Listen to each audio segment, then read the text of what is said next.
الحمد لله رب العالمين والصلاة والسلام على سيد الأنبياء والمرسلين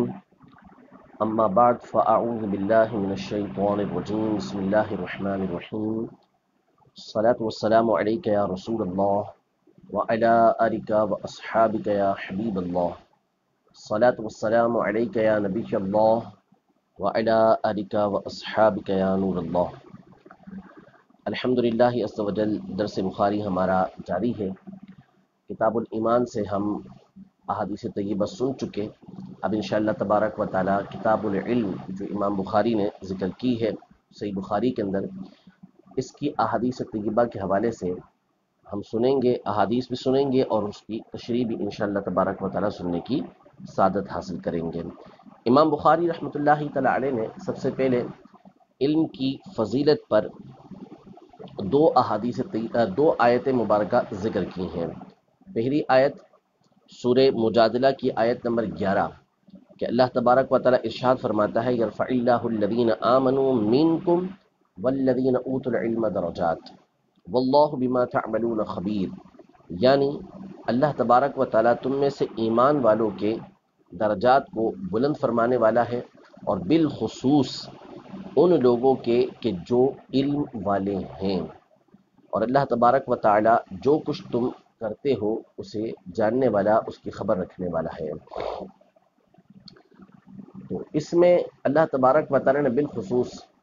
جو اہل علم ہیں، علم والے ہیں، علماء ہیں، ان کے درجات کی بلندی کا تذکرہ کیا۔ سیدنا عبداللہ بن عباس رضی اللہ تعالی عنہما یہ ارشاد فرماتے ہیں کہ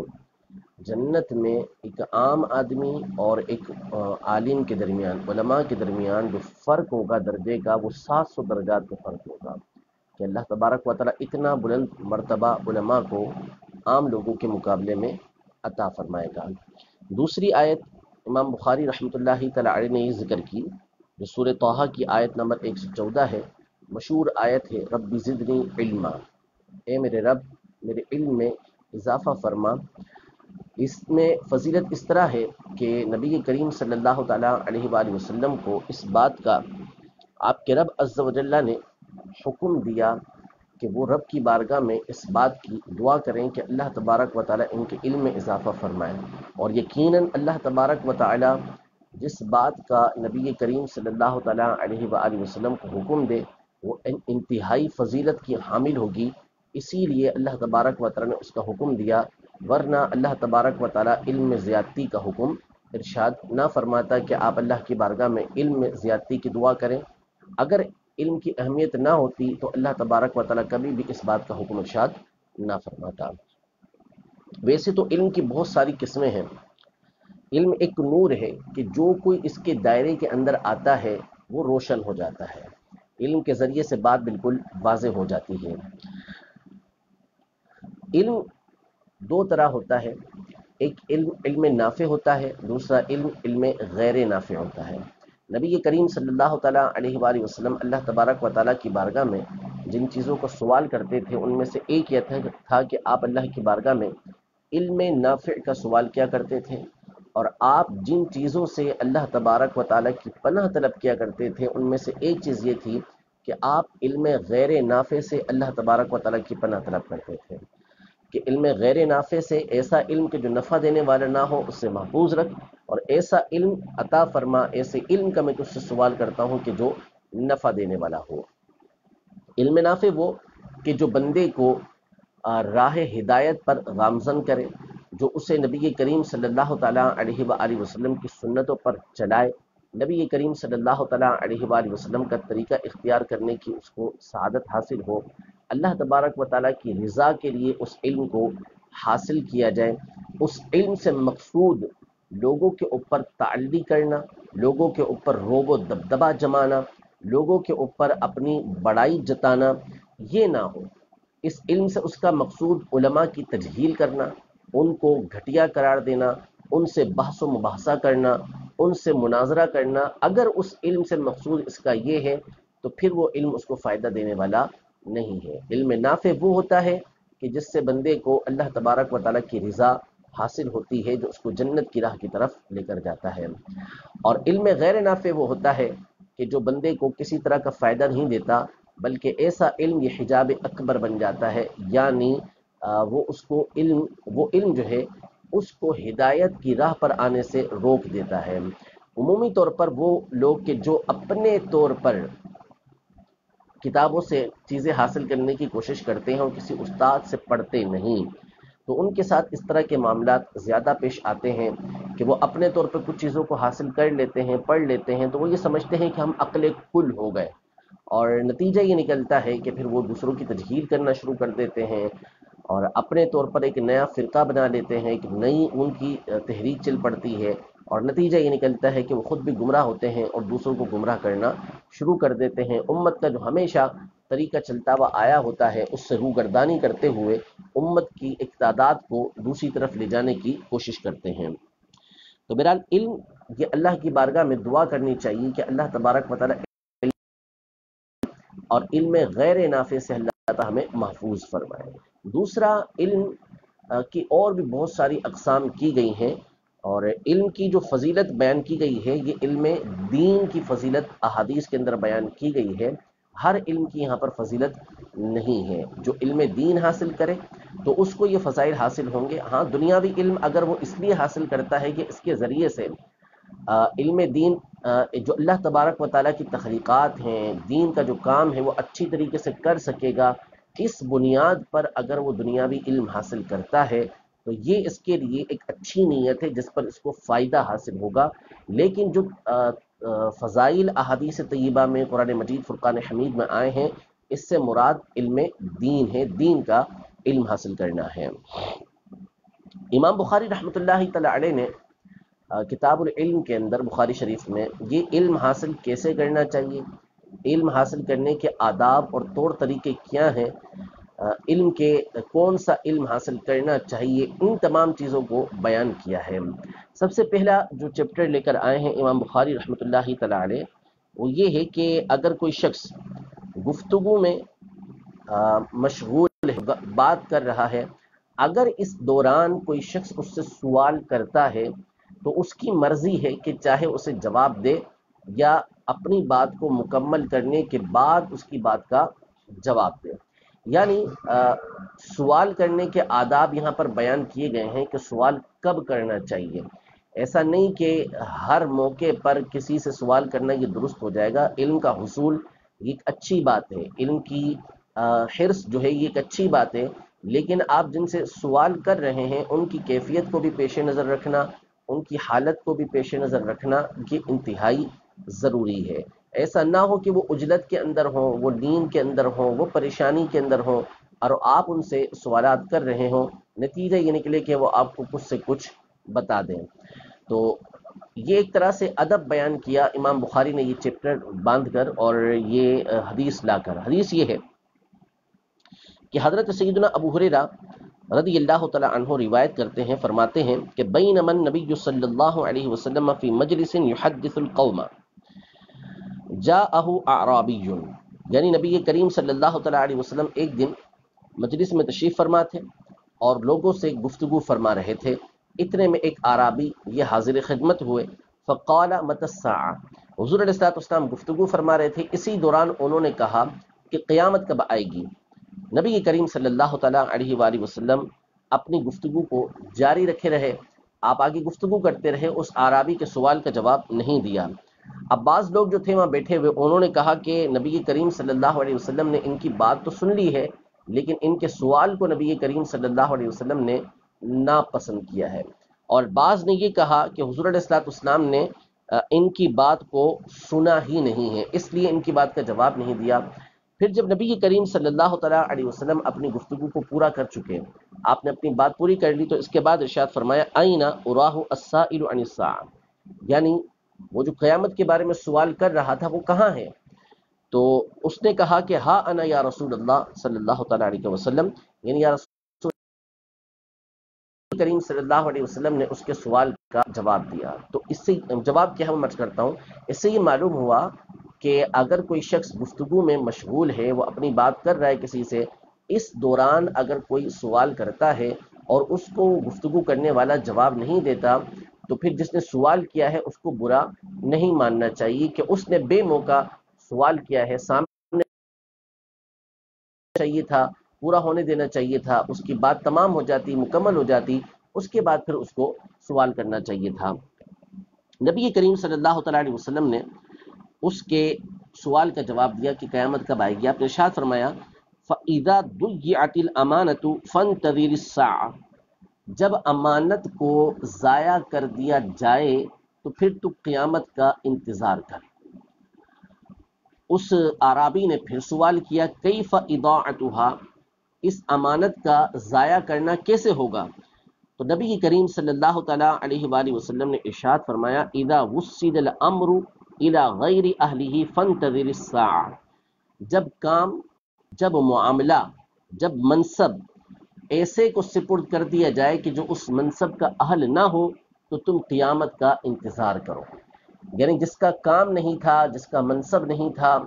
اس کے ذمے وہ ذمہ داری دے دی گئی، وہ منصب اسے دے دیا گیا، تو پھر تم قیامت کا انتظار کرو۔ یعنی ایک شخص ہے کہ جس کا اس منصب سے کوئی تعلق ہے ہی نہیں، وہ کبھی اس کام میں لگا ہی نہیں، اسے اس کی الف بے بھی معلوم نہیں کہ یہ ہوتا کیا ہے، اور اس کو وہ منصب دے دینا، وہ پورے کا پورا ڈپارٹمنٹ اس کو دے دینا، وہ کام اس کو دے دینا، یہ ایک امانت کو ضائع کرنا ہے۔ امانت اس لیے ضائع کرنا ہے کہ اگر کوئی حاکم ہے، حاکم اسلام ہے یا کوئی بھی حاکم ہے، عوام کا وہ ذمہ دار ہے، اب اس کی ذمہ داری ہے کہ جو منصب وہ کسی کو دے رہا ہے تو یہ دیکھ کر دے گا کہ یہ اس منصب کا اہل بھی ہے یا نہیں، یہ کام کر سکتا ہے یا نہیں، اس کو اس کام کا تجربہ ہے یا نہیں۔ اگر وہ بغیر اہلیت کے، بغیر اس بات کے جانے کہ اس کے پاس اس کی اہلیت ہے یا نہیں، تو اس نے گویا کہ اپنے منصب کے ساتھ خیانت کی۔ اس کا کام یہ تھا کہ وہ اہل افراد کو ایسے منصب پر لے کر آتا، لیکن جب اس نے غیر اہل کو اس منصب پر چڑھا دیا، وہ منصب ان کے ذمے دے دیا، تو پھر اس نے لوگوں کے اعتماد کو بھی ٹھیس پہنچائی، اور لوگوں نے جس کام کے لیے اس کو مقرر کیا تھا اس نے اس کی خلاف ورزی کی۔ امانت کا تقاضا یہ ہوتا، اس کو یہ منصب دیا جاتا۔ اسی طرح لوگ جب اپنے معاملات ایسے لوگوں کے پاس لے جانے لگیں کہ جو اس کام کا اہل نہ ہو، تو پھر یہ بھی امانت کے اندر خیانت بن جاتی ہے۔ اس لیے میں بار بار یہ عرض کرتا ہوں کہ جو علم حاصل کرنا ہے وہ اہل علم سے حاصل کیا جائے گا۔ ایسے افراد سے علم حاصل کرنا یہ درست نہیں ہوتا، یہ جائز نہیں ہوتا کہ جو اس منصب کے اہل نہ ہوں۔ عقلاً نقلاً ہر طرح یہ بات ہر سلیم العقل بندہ سمجھ سکتا ہے کہ کوئی شخص بھی اپنا دوسرا کام، دنیا کا کام، ہر اسی شخص سے کروانے کی کوشش کرتا ہے کہ جو اس فیلڈ کا ماہر ہوتا ہے۔ کوئی بھی اپنے گھر کے اندر جو رنگ کروائے گا وہ پلمبر سے نہیں کروائے گا۔ کوئی بھی اپنے گھر میں پلمبر کا کام، اس کو نل وغیرہ لگوانے ہیں تو وہ کلر کرنے والے سے نہیں لگوائے گا۔ کسی کو بھی اپنے گھر کے اندر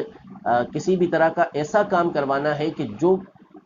کوئی بھی کام کروانا ہے تو وہ اس فیلڈ کے بندے سے کام کروائے گا، وہ کسی اور سے کام نہیں کروائے گا۔ انجیکشن لگوانے کے لیے کوئی موچی کے پاس نہیں جائے گا، ڈاکٹر کے پاس ہی جائے گا۔ ناک کی ہڈی ٹوٹے گی تو اس کو بنوانے کے لیے وہ کسی مزدور کے، مستری کے پاس نہیں جائے گا، وہ ڈاکٹر کے پاس ہی جائے گا۔ تو جب دنیا کے ہر کام اس میں ہماری عقل کام کرتی ہے کہ ہمیں اس کام کے اندر اس منصب والے سے حاصل کرنا ہے، تو دین حاصل کرتے ہوئے ہماری عقل کہاں چڑھنے کے لیے چلی جاتی ہے کہ ہم اس بات کو سوچتے ہی نہیں ہیں کہ دین ہمیں کن لوگوں سے حاصل کرنا چاہیے۔ تو اس میں بھی یہ احتیاط کی ضرورت ہے، اور پھر ان لوگوں کو بھی ڈرنا چاہیے کہ جو اس منصب پر اپنی مرضی سے چڑھ بیٹھتے ہیں اور پھر اس کے بعد اپنے اپنے طور پر وہ ایسی باتیں لوگوں کے درمیان رائج کرتے چلے جاتے ہیں جو شریعت کے اصولوں کے بالکل خلاف ہوتی ہے۔ ان کو صحیح طریقے سے اس بات کی سمجھ ہی نہیں ہوتی کہ دیگر احادیث اور آیات کی روشنی میں اس کا معنی بنتا کیا ہے۔ انہیں خود ضرورت ہوتی ہے کہ اس بات کو بیٹھ کر کسی اہل علم سے سیکھیں، لیکن چونکہ جاہ کی طلب ہوتی ہے، دولت کی طلب ہوتی ہے، تو نتیجہ یہ نکلتا ہے کہ وہ لوگوں کو گمراہ کرنا شروع کر دیتے ہیں۔ اگلا جو چیپٹر ہے امام بخاری رحمۃ اللہ تعالی لے کر آئے ہیں وہ یہ ہے کہ علم اگر کسی کو سکھانا ہے تو اس میں آواز کا اتار چڑھاؤ بھی یہ بہت اہمیت رکھتا ہے، اور جو بات جس طرح کی ہوتی ہے اس انداز میں سکھائی جاتی ہے۔ اب بعض اوقات بات ایسی ہوتی ہے کہ جو انتہائی اہمیت کی حامل ہوتی ہے، بہت ضروری ہوتی ہے، امپورٹنٹ ہوتی ہے، تو اس کو بالکل ہلکے سے کسی کو کوئی چیز کہہ دینا یہ کفایت نہیں کرتا، بلکہ تنبیہ کے ساتھ مضبوط اور تیز آواز میں وہ بات کہی جاتی ہے تاکہ سامنے والا اس چیز کی اہمیت کو سمجھ سکے اور اس پر عمل کر سکے۔ تو نبی کریم صلی اللہ تعالیٰ علیہ وآلہ وسلم یہ معلم کائنات تھے،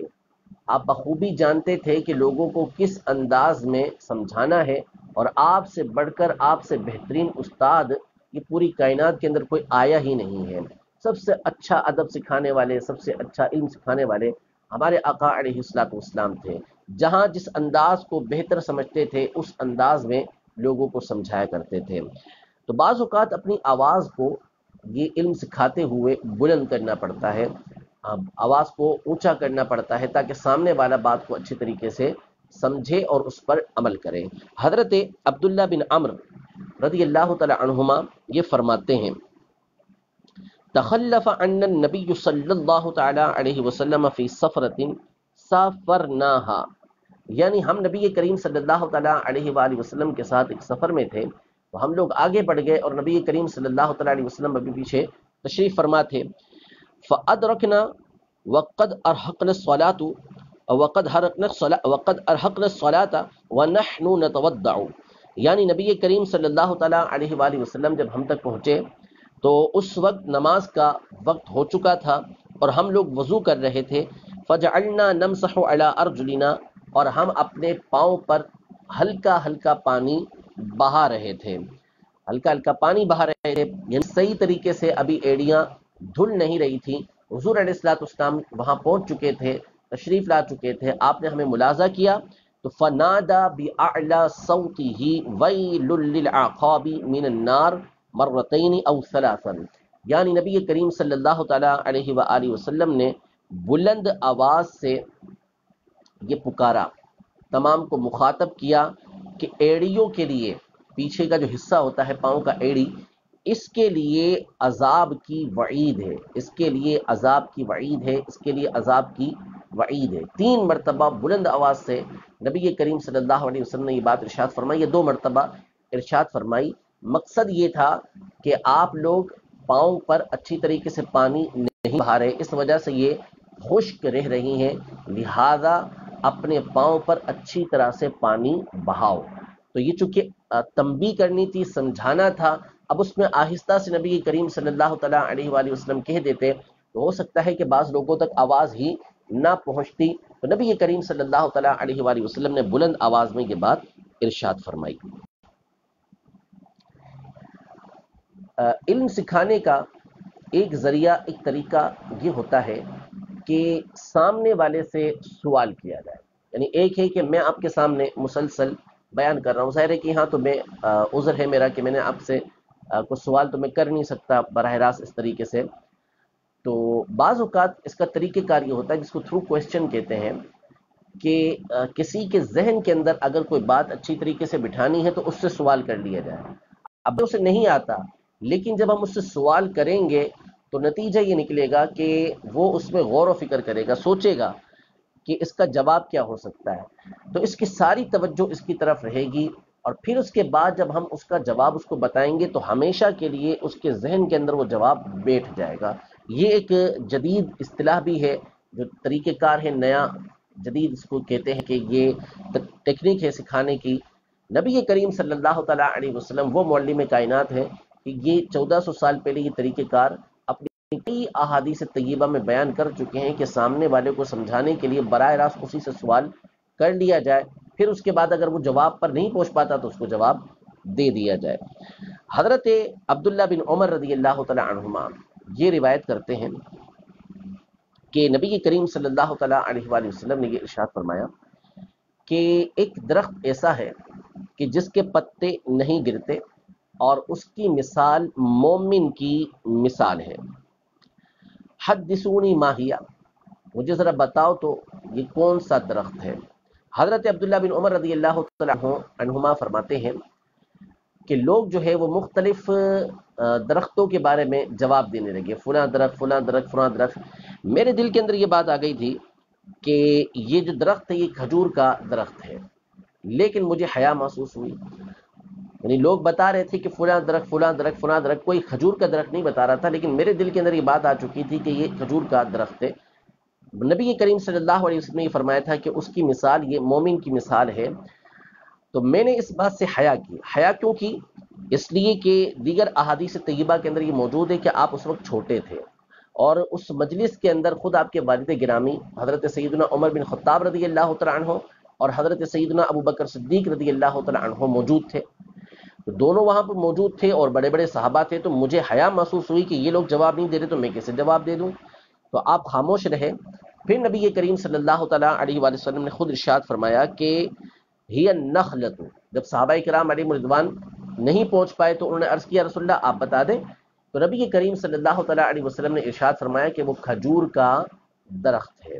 یعنی جس طرح کھجور کا درخت اپنی ابتدا سے انتہا تک ہر معاملے کے اندر مفید ہی مفید ہوتا ہے، اس کا فائدہ ہی فائدہ ہوتا ہے، تو اسی طرح مومن کی زندگی ہوتی ہے کہ ابتدا سے انتہا تک یہ اپنی ذات کے لیے بھی اور دوسروں کی ذات کے لیے بھی فائدہ ہی فائدہ دینے والا ہوتا ہے. یعنی اس کی زندگی کا مقصد یہ فائدہ ہی فائدہ پہنچانا ہونا چاہیے. جس طرح کھجور کا درخت ہوتا ہے کہ اس کے ابتدا سے مختلف چیزیں بننا شروع ہو جاتی ہیں، اس کا پھل یہ مختلف مراحل سے گزرتا ہے اور مختلف کاموں میں یہ آتا ہے، اور جب پھل ختم ہو جاتا ہے، درخت بھی پرانا ہو جائے تو بھی یہ بہت ساری چیزوں کے اندر استعمال ہو جاتا ہے. تو اسی طرح یہ مومن کی زندگی ہونی چاہیے کہ وہ ہر طرح دوسروں کے لیے مفید ہی مفید ہو. تو نبی کریم صلی اللہ تعالیٰ علیہ وآلہ وسلم نے اس طرح ان تمام کے ذہن کے اندر یہ بات بٹھا دی. تو اس کو کہتے ہیں کہ سامنے والے سے سوال کرنا تاکہ اس کو اچھی طریقے سے بات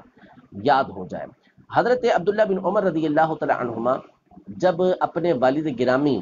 حضرت عمر بن خطاب رضی اللہ تعالیٰ عنہ کے ساتھ واپس جانے لگے اس مجلس سے، تو حضرت عمر رضی اللہ تعالیٰ عنہ سے آپ نے عرض کی کہ ابو جان میں تو پہنچ چکا تھا اس پر، لیکن مجھے حیا محسوس ہوئی تو اس لیے میں نے اس کو چھوڑ دیا، میں نے جواب نہیں دیا. تو حضرت عمر رضی اللہ تعالیٰ عنہ نے ارشاد فرمایا کہ اگر تم اس کا جواب دے دیتے تو فلاں فلاں چیز بھی مجھے مل جاتی تو اس سے زیادہ مجھے یہ پسند ہوتا کہ میرے بیٹے نے نبی کریم صلی اللہ علیہ وسلم کی بارگاہ میں صحیح جواب دے دیا.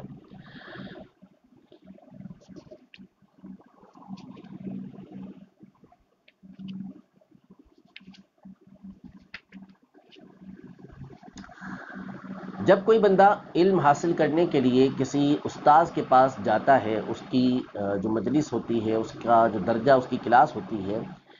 تو اس میں جانے کے بھی کچھ آداب ہیں اور بندے کو وہاں کیا انداز اختیار کرنا چاہیے. اس حوالے سے ایک حدیث مبارکہ امام بخاری یہ لے کر آئے ہیں جس کا حاصل یہ ہے کہ نبی کریم صلی اللہ تعالیٰ علیہ وآلہ وسلم یہ مسجد میں تشریف فرما تھے اور لوگ آپ کے ارد گرد بیٹھے ہوئے تھے. اتنے میں تین فرد آئے، تین بندے آئے.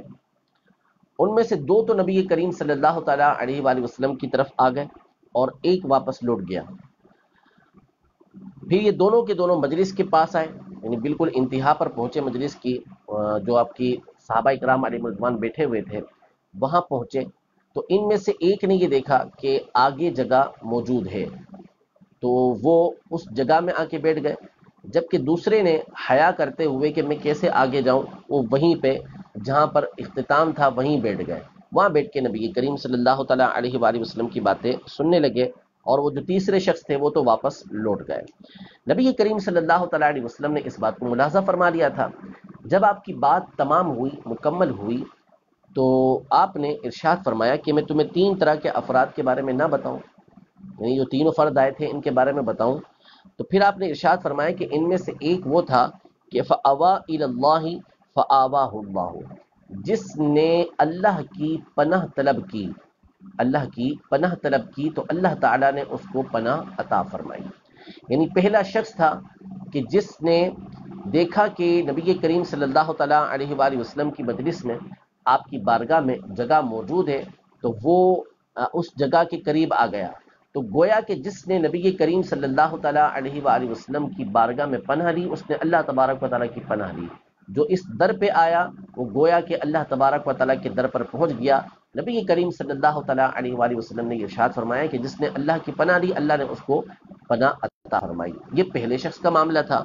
بہرحال دوسرا فاستحیا فاستحی اللہ منہ، تو انہوں نے حیا کی کہ میں کیسے آگے بڑھوں، نبی کریم صلی اللہ تعالیٰ علیہ وسلم کی بارگاہ میں کیسے پہنچوں. تو اللہ تبارک و تعالیٰ نے بھی اس سے حیا فرمائی، یعنی اللہ تبارک و تعالیٰ نے بھی اس پہ رحم فرمایا، اور اللہ تبارک و تعالیٰ نے اس کو عذاب دینے سے اللہ تبارک و تعالیٰ اس کو عذاب نہیں دے گا کہ اس نے نبی کریم صلی اللہ تعالیٰ علیہ وآلہ وسلم سے حیا کی. وَأَمَّا الْآخَرُ، وہ جو تیسرا شخص تھا، فَأَعْرَضَ، اس نے منہ پھیرا، تو اللہ تبارک و تعالیٰ نے بھی اس سے اعراض کیا، یعنی اللہ تبارک و تعالیٰ نے بھی اس کی طرف نظر رحمت نہیں فرمائی. کہ جو نبی کریم صلی اللہ تعالیٰ علیہ وآلہ وسلم کے دربار سے اس طرح پھر کر چلا گیا تو اللہ تبارک و تعالیٰ بھی اس کی طرف نظر رحمت نہیں فرماتا. جو یہاں نہیں تو وہ وہاں نہیں، جو یہاں ہوگا وہ وہاں ہوگا. یعنی اللہ تبارک و تعالیٰ کی بارگاہ میں اسی کو مقام و مرتبہ ملے گا جو نبی کریم صلی اللہ تعالیٰ علیہ وآلہ وسلم کی بارگاہ میں آئے گا، یہاں پناہ لے گا. ان کے در پر جو آئے گا وہ اللہ تبارک و تعالیٰ کی بارگاہ میں حاضر ہوگا. تو اس سے معلوم ہوا مجلس کے آداب میں سے یہ دونوں باتیں ہیں کہ اگر وہ لوگوں کو تکلیف دیے بغیر آگے جا کے بیٹھ سکتا ہے، آگے جگہ موجود ہے اور لوگوں کو اس کے بیٹھنے سے تکلیف نہیں ہوتی تو وہ آگے جا کر ہی بیٹھے، یہ بہتر ہے اس کے لیے. اور اگر اس کے آگے جا کر بیٹھنے کی وجہ سے لوگوں کو تکلیف ہوتی ہے، لوگ پریشانی کے اندر آتے ہیں اور وہ حیا محسوس کرتے ہوئے پیچھے بیٹھ جائیں، جمعے کے بیان میں مثال کے طور پر تو وہ پیچھے جا کے بیٹھ جاتا ہے جہاں پر اس کو جگہ ملتی ہے، تو یہ بھی ٹھیک ہے. اور بہت سے طلباء ہوتے ہیں، اہل علم جانتے ہیں کہ وہ پیچھے بیٹھتے ہیں تو پیچھے بیٹھنے کے مقاصد ان کے دوسرے ہوتے ہیں. تو مقاصد اگر دوسرے ہیں تو پھر تو یہ فضیلت نہیں ملے گی. جو پیچھے بیٹھنا ہے اگر اس میں مقصود حیا تھی تو ٹھیک ہے، ورنہ بہرحال استاد کے سامنے بیٹھنا، اس کے قریب بیٹھنا یہ بہت زیادہ پسندیدہ ہے کہ جتنا ممکن ہو استاد کے قریب سے قریب یہ بیٹھا جائے، اس کے سامنے بیٹھا جائے. اگلا جو چیپٹر ہے امام بخاری رحمۃ اللہ تعالی علیہ لے کر آئے ہیں کہ رب مبلغ اوعى من سامع، یعنی بہت سارے باتیں سننے والے وہ ہوتے ہیں کہ جس تک وہ بات پہنچاتے ہیں وہ سننے والے سے زیادہ اس بات کو یاد رکھنے والے ہوتے ہیں. یعنی ایک شخص سے اس نے کوئی بات کسی سے سنی اور پھر وہ آگے کسی اور کو پہنچا دیتا ہے تو جس کو پہنچا دی وہ زیادہ عرصے تک یاد رکھتا ہے اور اس کو زیادہ اس کے مقابلے میں بات سمجھ آتی ہے. تو نبی کریم صلی اللہ تعالیٰ علیہ وآلہ وسلم نے اسی بات کا حکم ارشاد فرمایا تھا کہ آپ صلی اللہ تعالیٰ علیہ وآلہ وسلم کی جو تعلیمات ہیں جو ہر ایک کے لیے ہیں وہ ان تک پہنچائی جائیں. البتہ بعض باتیں وہ ہوتی ہیں کہ جو مخصوص ہوتی ہیں، جو خاص کسی کے لیے کہی جاتی ہیں تو پھر وہ آگے نہیں پہنچائی جاتی. جیسا کہ آگے چل کر حضرت سیدنا ابو ہریرہ رضی اللہ تعالیٰ کی حدیث آتی ہے کہ آپ نے یہ ارشاد فرمایا کہ ایک علم میں دو علم میں نے حاصل کیے تھے نبی کریم صلی اللہ علیہ وسلم سے. ایک وہ تھا کہ جو میں نے لوگوں کے درمیان عام کر دیا، دوسرا علم وہ ہے کہ اگر میں لوگوں کے درمیان اس کو عام کروں تو لوگ میری گردن کو کاٹ دیں گے. تو بعض باتیں وہ ہوتی ہیں کہ جو اہل علم کے لیے ہوتی ہیں، لیکن جو عمومی باتیں ہیں وہ ہر ایک تک پہنچانے کا حکم ہوتا ہے. حضرت ابو بکر رضی اللہ تعالی عنہ روایت کرتے ہیں کہ نبی کریم صلی اللہ تعالیٰ علیہ وآلہ وسلم اپنی اونٹنی پر تشریف فرما تھے اور ایک شخص نے نبی کریم صلی اللہ علیہ وسلم کی جو اونٹنی کی لگام تھی اس کو پکڑا ہوا تھا. تو آپ علیہ الصلوۃ والسلام نے ارشاد فرمایا، یہ جو حجۃ الوداع تھا اس کا موقع تھا. نبی کریم صلی اللہ تعالیٰ علیہ وسلم نے ارشاد فرمایا ایو یوم ھذا، یہ کون سا دن ہے؟ فسکتنا حتی ظننا انہ سیسمیہ سوا اسمہ. صحابہ کرام علیہم رضوان فرماتے ہیں کہ ہم لوگ خاموش رہے اور ہمیں یہ گمان گزرا کہ نبی کریم صلی اللہ تعالیٰ علیہ وآلہ وسلم یہ جو 10 تاریخ کا دن ہے جس کو یوم النحر کہا جاتا ہے، اس کا کوئی نیا نام بھی کریم صلی اللہ علیہ وسلم رکھیں گے، آپ کو اس بات کا اختیار ہے. تو خود حضور علیہ السلام نے ارشاد فرمایا کہ کیا یہ یوم النحر نہیں ہے، قربانی کا دن نہیں ہے، یعنی 10 ذی الحجہ نہیں ہے؟ تو قلنا بلا، ہم نے کہا کہ بالکل آج یوم النحر ہے، 10 ذی الحجہ ہے. تو نبی کریم صلی اللہ تعالیٰ علیہ وسلم نے ارشاد فرمایا فَأَيُّ شَهْرٍ هَذَا، کون سا مہینہ ہے؟ تو ہم خاموش رہے کیونکہ ہمیں پتا تھا کہ نبی کریم صلی اللہ علیہ وسلم کو یہ پتا ہے کہ یہ کون سا مہینہ ہے. لیکن ہمیں یہ گمان گزرا کہ نبی کریم صلی اللہ تعالیٰ علیہ وسلم اس مہینے کا کوئی اور نام رکھیں گے، یعنی جو ذی الحجہ کا مہینہ ہے اس کو بدل کے حضور علیہ الصلوۃ والسلام کوئی اور نام دیں گے۔ پھر خود نبی کریم صلی اللہ علیہ وسلم نے ارشاد فرمایا کہ کیا یہ ذی الحجہ کا مہینہ نہیں؟ تو ہم نے عرض کی کہ کیوں نہیں، ذی الحجہ ہی کا مہینہ ہے۔ پھر اس کے بعد نبی کریم صلی اللہ تعالیٰ علیہ وسلم نے یہاں پر سمجھانا شروع کیا، اس کو سمجھے کہ آقا علیہ الصلوۃ والسلام کس قدر ذہین تھے اور کیسے آپ علیہ الصلوۃ والسلام باتوں کو سمجھایا کرتے تھے۔ یعنی سوالات کرنا شروع کیے کہ بھئی کون سا مہینہ ہے، کون سا دن ہے، کون سا یہ شہر ہے۔ تو اب ویسے ہی کوئی بات بتا دی جائے تو بعض اوقات بندہ توجہ نہیں رکھتا، لیکن جب کسی سے سوال کیا جائے نا تو وہ متوجہ ہو جاتا ہے کہ کیا ہو گیا، یہ 3-4 سوالات کیوں ہوئے ہیں، تو ساری توجہ جو ہے وہ سوال کرنے والے کی طرف کھینچ جاتی ہے، وہ اس کی طرف مکمل طور پہ متوجہ ہو جاتا ہے۔ مختلف طریقوں سے لوگوں کو متوجہ کیا جاتا ہے جب کوئی اہم بات بتانی ہو۔ تو نبی کریم صلی اللہ تعالیٰ علیہ وسلم تو معلم کائنات تھے، اور آپ نے رب تبارک و تعالیٰ کے احکام کو لوگوں تک پہنچانا تھا، اور انتہائی اہم بات نبی کریم صلی اللہ تعالیٰ علیہ وسلم بتانا چاہتے تھے، اس لیے ان سے مختلف سوالات کیے، جس کی وجہ سے سب کی توجہ، مکمل توجہ نبی کریم صلی اللہ تعالیٰ علیہ وآلہ وسلم کی طرف ہو گئی۔ ویسے تو ان کی توجہ حضور علیہ الصلوۃ والسلام کی طرف ہی ہوا کرتی تھی، لیکن ایک بہت بڑا مجمع تھا اور نبی کریم صلی اللہ تعالیٰ علیہ وسلم ایک بہت اہم بات بیان کرنا چاہتے تھے، تو اس لیے سب کی توجہ آپ نے اپنی طرف کر لی۔ اب وہ اہم ترین بات کیا ہے کہ نبی کریم صلی اللہ علیہ وسلم نے 3 سوالات کیے تھے، اس میں 2 ہیں، ویسے 3 سوالات کیے تھے۔ ایک تو یہ کہ یہ دن کون سا، دوسرا یہ کہ یہ مہینہ کون سا، تیسرا یہ کہ یہ شہر کون سا ہے۔ دن جو تھا وہ یوم النحر تھا، حرمت والا، عظمت اور عزت والا دن۔ مہینہ ذی الحجہ کا تھا، اور ذی الحجہ کا مہینہ بھی حرمت والا مہینہ کہلاتا ہے، عزت والا، عظمت والا مہینہ کہلاتا ہے۔ اور مکہ مکرمہ کا مقام تھا، حرم کا مقام تھا، مینا کا مقام جو مکہ مکرمہ کے قریب ہے، اور یہ بھی حرم ہے، اور یہ حرم کا معنی ہوتا ہے حرمت اور عزت والا، عظمت والا۔ نبی کریم صلی اللہ تعالیٰ علیہ وآلہ وسلم نے ارشاد فرمایا کہ فَإِنَّ دِمَاءَكُمْ وَأَمْوَالَكُمْ وَأَعْرَاضَكُمْ بَيْنَكُمْ حَرَامٌ كَحُرْمَةِ يَوْمِكُمْ هَذَا فِي شَهْرِكُمْ هَذَا فِي بَلَدِكُمْ هَذَا، یعنی سن لو کہ بے شک تمہارے خون، تمہارے مال اور تمہاری عزتیں تمہارے درمیان اسی طرح ایک دوسرے پر حرام ہے، جیسا کہ تمہارا یہ دن حرمت والا ہے، جیسا کہ تمہارا یہ شہر حرمت والا ہے، جیسا کہ تمہارا یہ مہینہ حرمت والا ہے۔ یعنی جس طرح اس دن کی حرمت ہے، عظمت ہے، جس طرح اس مہینے کی عظمت ہے، عزت ہے، حرمت ہے، جس طرح اس شہر کی عزت و حرمت ہے، اسی طرح ایک مومن کے مال کی حرمت ہے، ایک مومن کی عزت کی حرمت ہے، اور ایک مومن کے جان کی حرمت ہے۔ نہ اس کی جان کو ضائع کر سکتے ہیں، نہ اس کے مال کو ضائع کر سکتے ہیں، نہ اس کی عزت کو ضائع کر سکتے ہیں۔ یہ سمجھا کر نبی کریم صلی اللہ تعالیٰ علیہ وسلم نے ان کی توجہ لے کر اس اہم ترین بات کو بیان کیا کہ نہ کسی کے مال کو ضائع کرو، نہ کسی کی عزت کو ضائع کرو، نہ کسی کے خون کو ضائع کرو۔ پھر اس کے بعد آپ نے ارشاد فرمایا لِيُبَلِّغِ الشَّاهِدُ الْغَائِبَ فَإِنَّ الشَّاهِدَ عَسَىٰ أَن يُبَلِّغَ مَنْ هُوَ أَوْعَىٰ لَهُ مِنْهُ، یعنی اب